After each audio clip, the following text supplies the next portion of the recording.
We also have with us Utah DPS Commissioner Bo Mason, Lieutenant Governor Deidre Henderson, FBI Special Agent in Charge Robert Bowles, and local and federal law enforcement partners. Following the remarks today, Governor Cox, Director Patel, and Commissioner Mason will take questions. Thank you.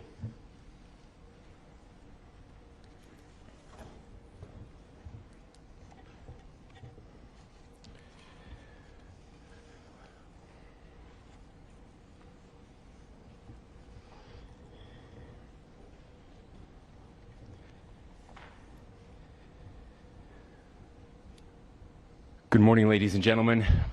We got him.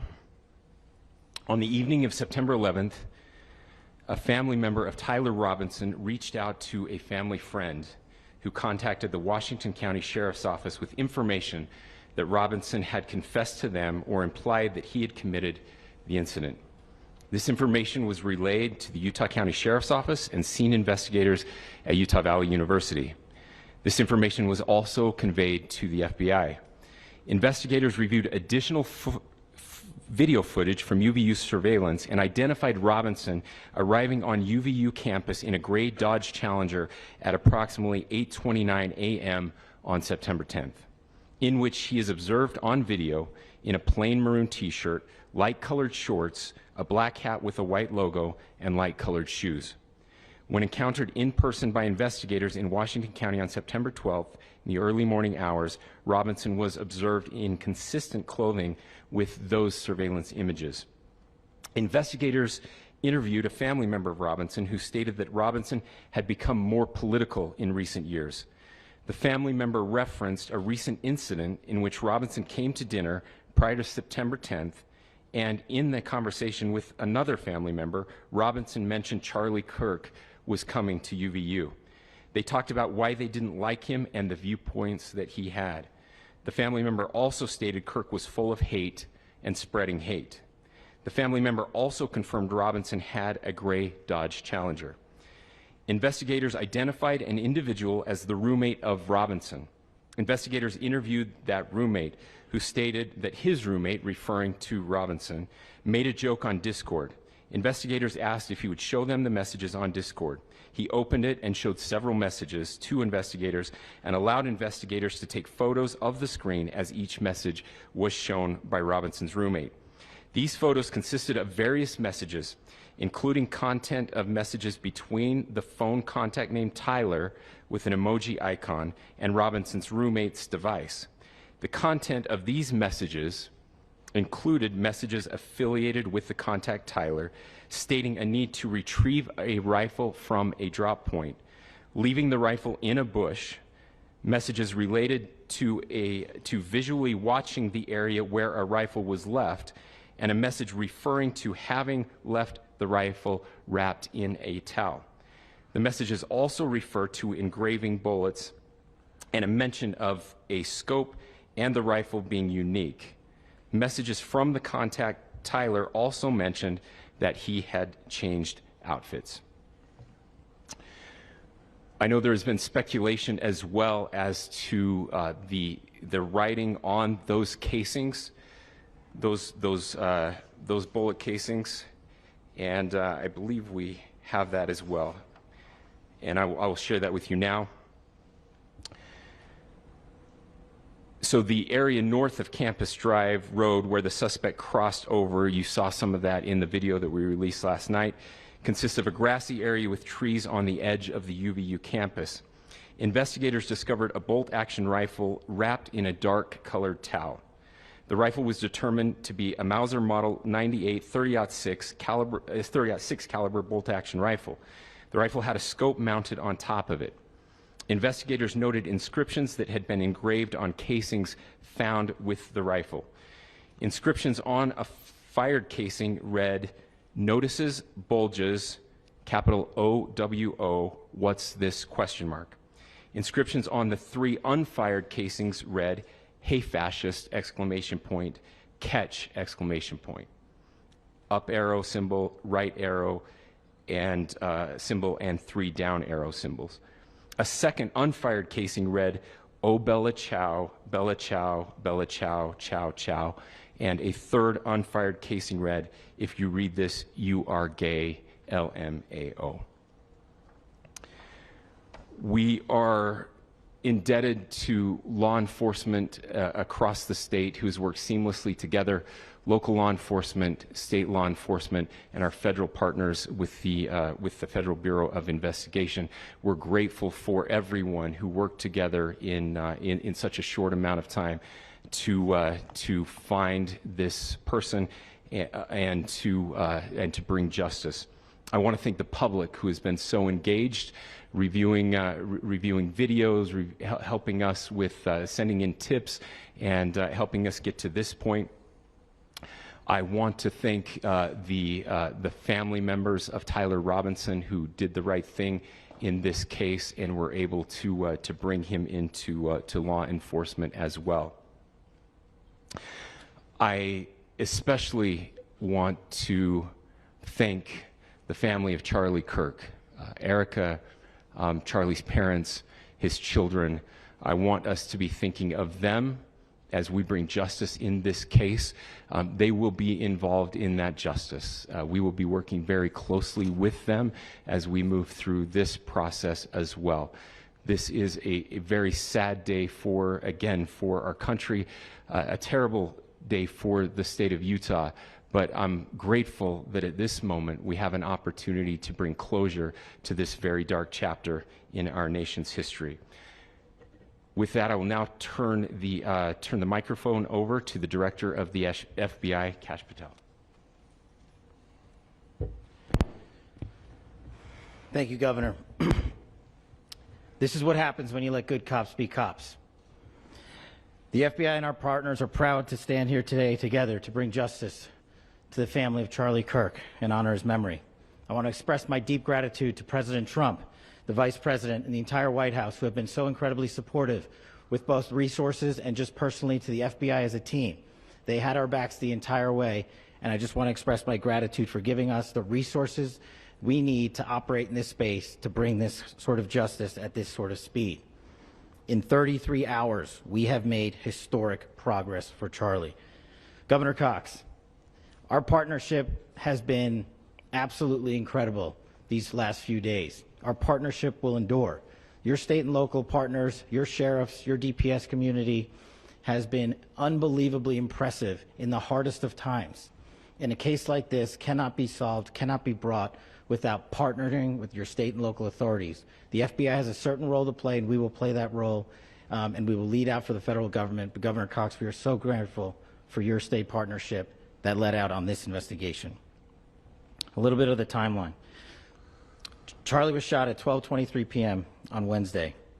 The first FBI agents arrived on scene in 16 minutes with chiefs of police at 12:39 and secured the scene. The FBI immediately launched fixed-wing assets. We utilized these assets to transport personnel, specialty technicians, hostage rescue teams. We also utilized these assets to go back and forth from the East Coast and here in Utah to transport forensic evidence and other evidence that will be analyzed and is being analyzed at our FBI laboratories in Quantico and other laboratories, including the ATF. At my direction, the FBI released the first set of FBI photos of the suspect at 10 a.m. local time on 9/11. Then, shortly thereafter, the FBI reward of $100,000 was released at 10:45 a.m. local. Myself and Deputy Director Bongino arrived on scene at approximately 5:30 p.m. on 9/11. The governor led a press conference last night at approximately 8 p.m. where, at my direction, the FBI released a never-before-seen video of the suspect. We also released new images to the public of the suspect. And just last night, the suspect was taken into custody at 10 p.m. local time. In less than 36 hours, 33 to be precise, thanks to the full weight of the federal government and leading out with the partners here in the state of Utah and Governor Cox, the suspect was apprehended in a historic time period. And I want to highlight what Governor Cox said. This would not have been possible without you, the media, and you, the public. That's why we went so public, so fast, and we're so transparent, and we're committed to that transparency. The crime scene, just a little bit there. It is a large crime scene.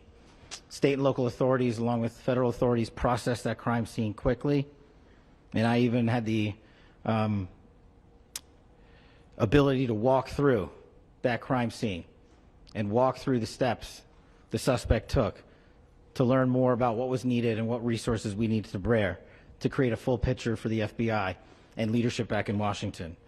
Furthermore, thankfully to state and local partners, forensic evidence has been seized and continues to be garnered. Forensic evidence has already been evaluated at FBI laboratories in Quantico and state and local authorities here. We will continue to process evidence as we see it, as we collect it, and we will continue to deliver to Governor Cox and his team. Last night, we had a total of approximately 7,000 leads. As of this morning, thanks to your great work, we have over 11,000 leads that were called in to the FBI. And we are running out every single lead that we can. Every one of those leads will be run out. The arrest is a testament to the dedication of good law enforcement being great and partnerships in law enforcement, which I've tried to highlight as my tenure as the director of the FBI. There is no better relationship for law enforcement than the FBI to partner with state and local authorities, and you've seen it here in these last few days. The FBI Salt Lake field office, along with our offices in LA, Phoenix, Denver, San Antonio, Las Vegas, Pittsburgh, Buffalo, our headquarters component in Quantico, all participate in the FBI. I want to express my deep gratitude to the employees of the FBI, the men and women, the evidence response team tacticians, the special operators, the agents, the support staff. You have done monumental work in historic time when the public, who had a right to demand such an expeditious solving of an investigation, the FBI answered that call diligently, critically important to our nation, and we delivered. And I'm proud to be their leader, and I'm proud to be the director of the FBI. This is very much an ongoing investigation, as the governor said, and we will continue to work with state and local authorities to develop the investigation, to provide them the evidence they need for their ongoing prosecutions, and we will be here to answer every call they absolutely have, as long as it takes, for as long as we need to find and apprehend whatever suspects were involved in this crime. Lastly, to my friend Charlie Kirk, rest now, brother. We have the watch, and I'll see you in Valhalla.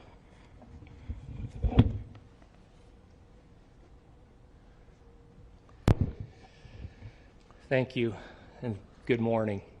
I would just like to take a few minutes as the sheriff to express my gratitude for everybody who has played a part in this investigation. As you know, it's been a vast, a complicated, and a very, very fast-paced investigation. You're looking at people standing up here who are running on, if they got an hour's sleep in the last couple of days, they're probably lucky. It has been very taxing. It has been so impressive, speaking on behalf of the local law enforcement, to see the cooperation that we've seen in this type of case. Across the state, sheriffs, chiefs, our state partners have stepped up and have come to the call on anything that we needed. Our county chiefs have been phenomenal. Our Utah County Attorney, Jeff Gray, who's standing up here with us, has been phenomenal in leading us through this investigation.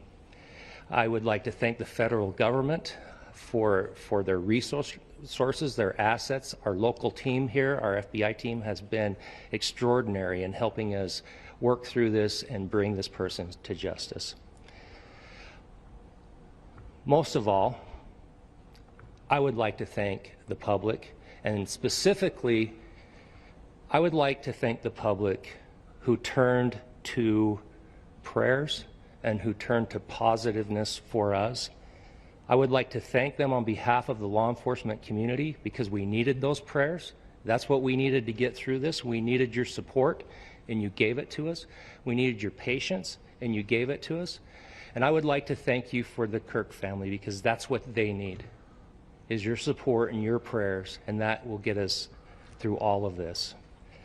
So thank you, everybody, for everybody that have stepped up. We've had such a phenomenal response to this. Thank you.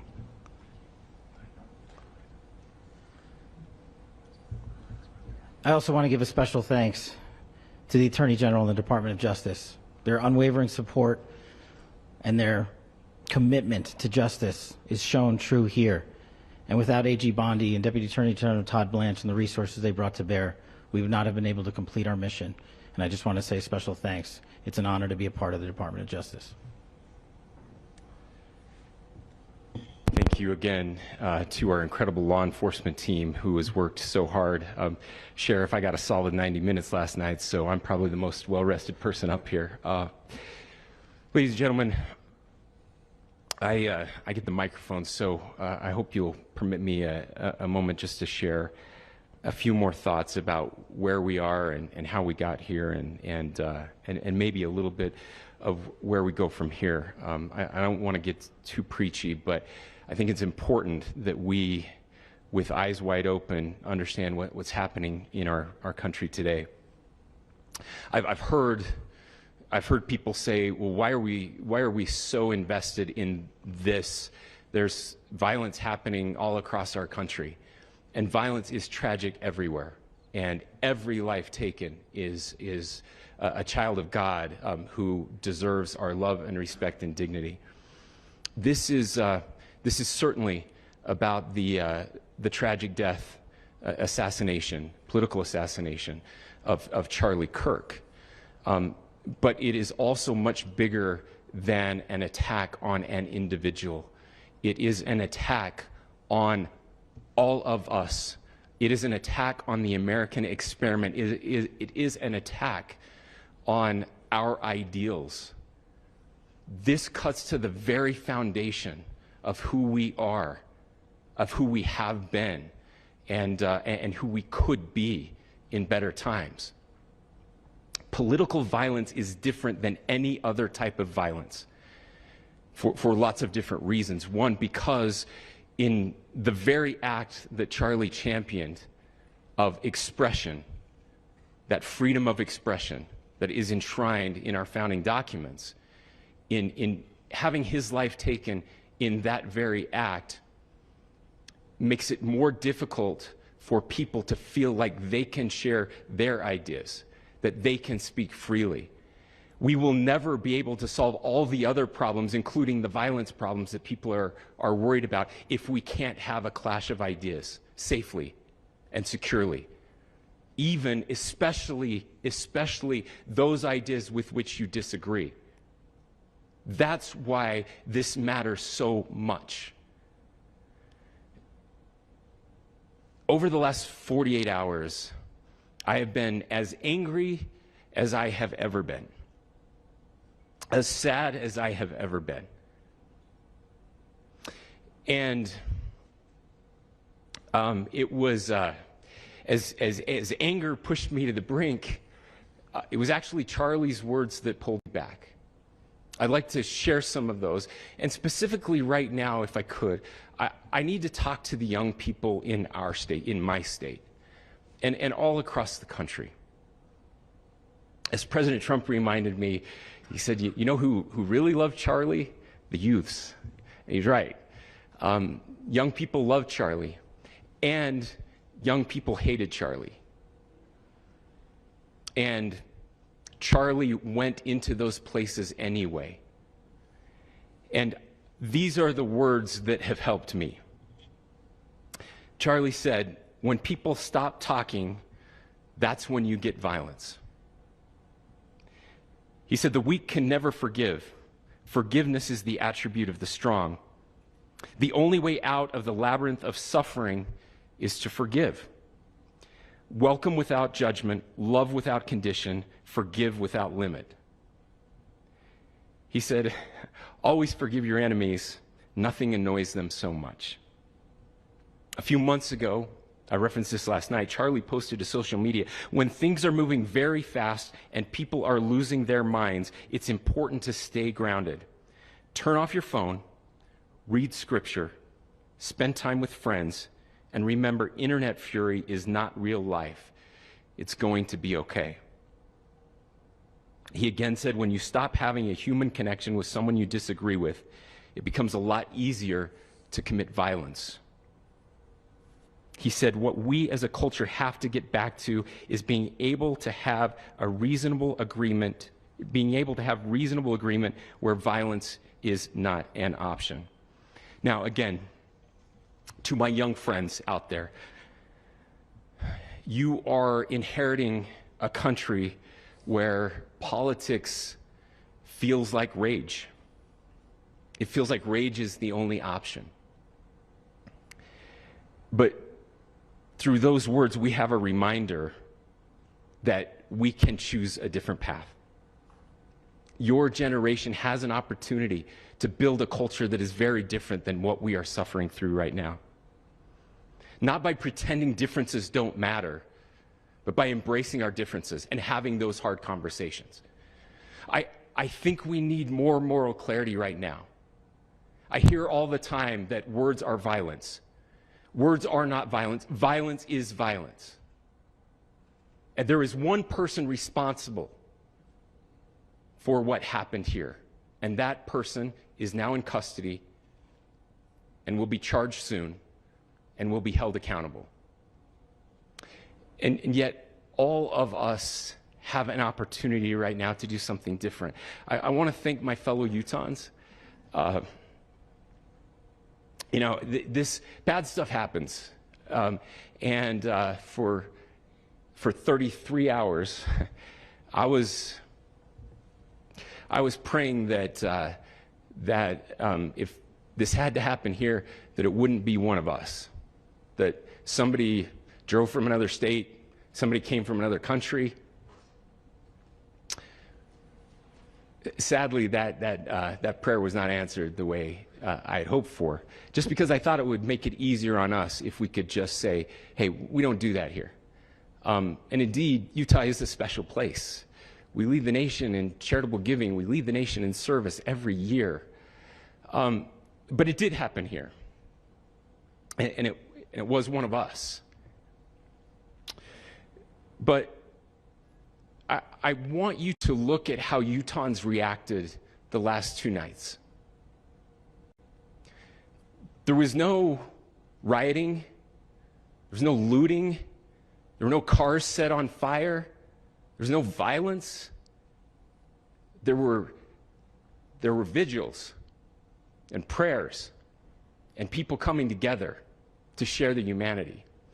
And that, ladies and gentlemen, I believe is the answer to this. We can return violence with violence. We can return hate with hate.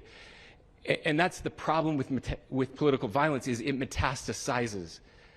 Because we can always point the finger at the other side. And at some point, we have to find an off-ramp, or it's going to get much, much worse. But see, these are choices that we can make. History will dictate if this is a turning point for our country. But every single one of us gets to choose right now if this is a turning point for us. We get to make decisions. We have our agency. And I desperately call on every American, Republican, Democrat, liberal, progressive, conservative, MAGA, all of us to please, please, please follow what Charlie taught me.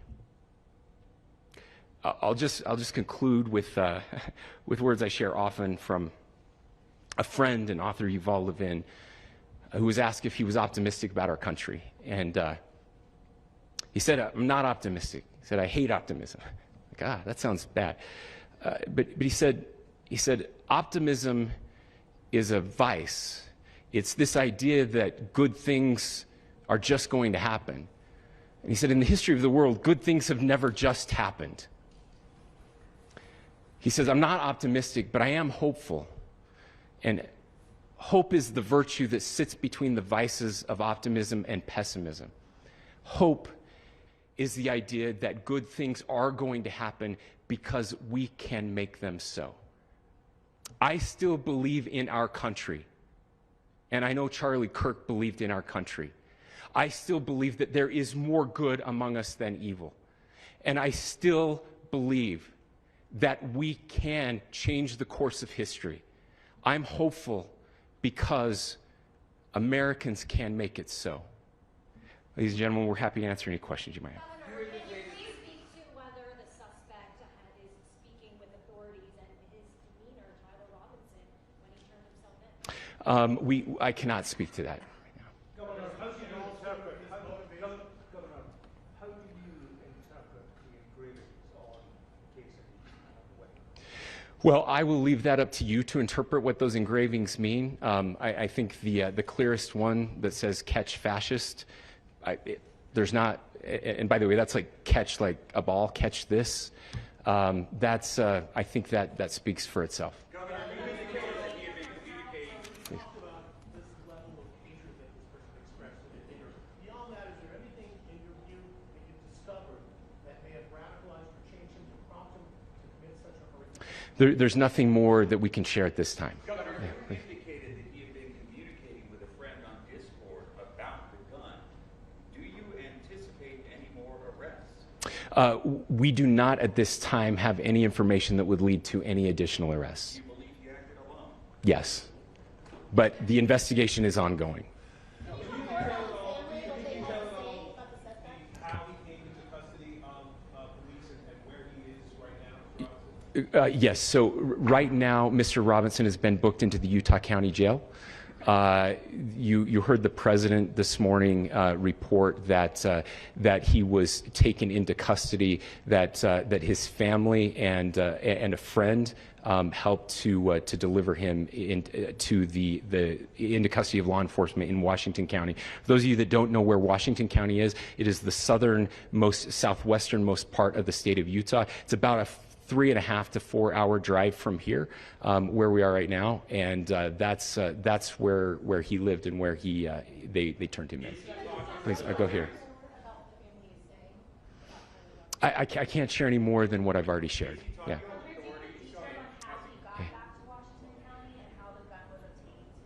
So how we obtained the gun? The gun was found here. So I don't have much more details on that. We do know that he drove. We had his car here on campus, and then we had his car going south back to the St. George. It's actually the city of Washington in Washington County. Is he talking with authorities and did he discuss a motive? I'm sorry? Did the suspect plan to carry out any other attacks? We don't have any information that would lead us to believe that. Yes, in fact, it was just released. Yes. Is he talking with authorities and did he discuss a motive? I can't answer that right now. Can you clarify? Over here.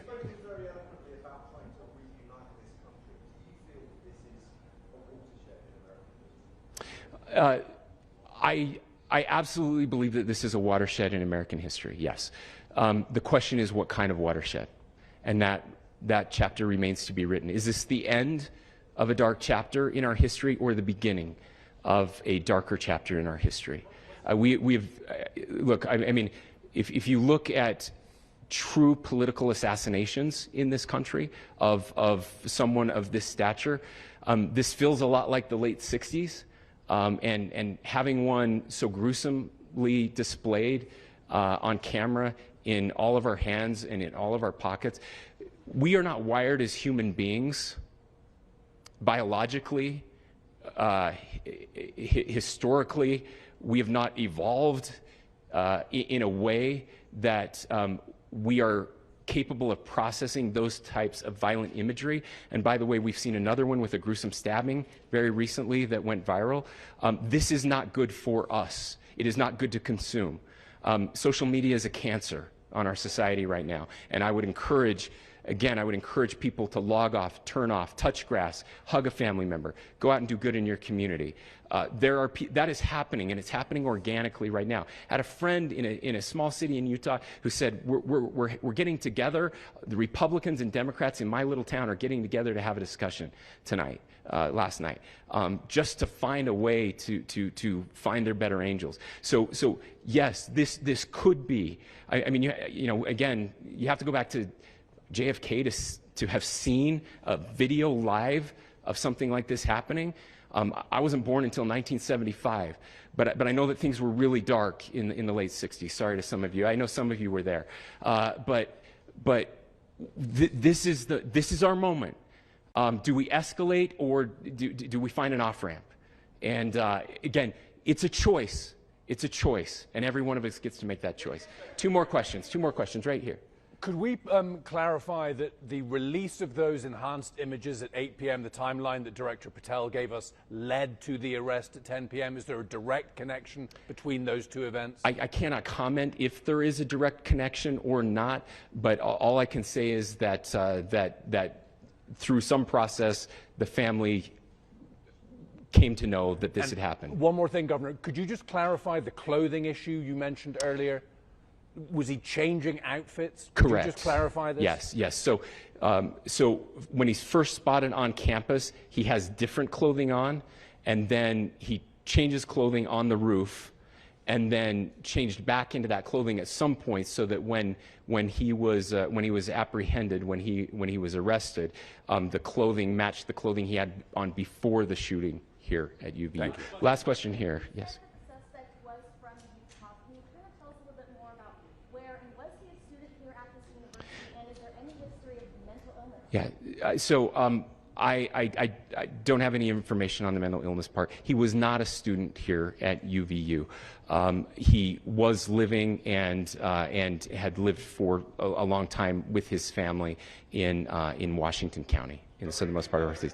Thank you, everyone, for your great work in getting this information out. I just say, process-wise, this may be important. I know many of you aren't familiar with the process in Utah. I think it's important that you understand that. Basically, we have 3 days for charging documents to be filed. A CI will be filed. We'll have more information then, more detailed information as those charging documents are filed in preparation for a preliminary hearing. So 3 days. So we would anticipate then that early next week those charging documents will be filed. We will obviously be working. The county attorney will be working very closely with Mr. Kirk's family as those documents and decisions are prepared and made. Thanks, everyone.